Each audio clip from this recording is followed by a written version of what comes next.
Indian premier league 2025లో రెండో century నమోదైంది. మలాన్పూర్ వేదికగా చెన్నై సూపర్ కింగ్స్తో జరిగిన మ్యాచ్లో పంజాబ్ కింగ్స్ యువ సంచలనం 24 ఏళ్ల ప్రియాన్స్ చారియా విధ్వంసకర సెంచరీతో చెలరేగాడు. ఇన్నింగ్స్ తొలిబంతి నుంచే సిఎస్కే బౌలర్లపై ఎదురుదాడికి దిగిన అతడు మలాన్పూర్ మైదానంలో సిక్సర్ల మోతం మోగించాడు. మతీషా పదిరానా, రవిచంద్రన్ అశ్విన్, ఇంకా రవీంద్ర జడేజా లాంటి బౌలర్లను ఊచకోత కోశాడు. 7 4లు 9 సిక్స్లతో 103 రన్స్ చేశాడు. ఈ మ్యాచ్లో 39 బంతుల్లో సెంచరీ చేసిన ఈ ప్లేయర్ ఐపీఎల్లో పలు రికార్డులను బద్దలు కొట్టాడు. ఐపీఎల్ చరిత్రలో రెండో వేగవంతమైన సెంచరీ చేసిన భారత ప్లేయర్గా నిలిచాడు. ఈ జాబితాలో యూసఫ్ పఠాన్ ముందంజలో ఉన్నాడు.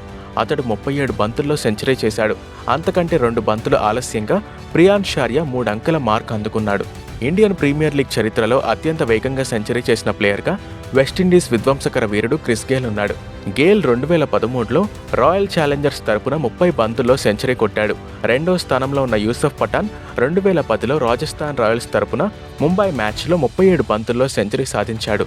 2013లో పంజాబ్ కింగ్స్ తరపున ఆడిన డేవిడ్ మిల్లర్ 38 బంతుల్లో చితక్ కొట్టాడు. ట్రావిస్ హెడ్ కూడా గతేడాది 39 బంతుల్లో సెంచరీ కొట్టాడు.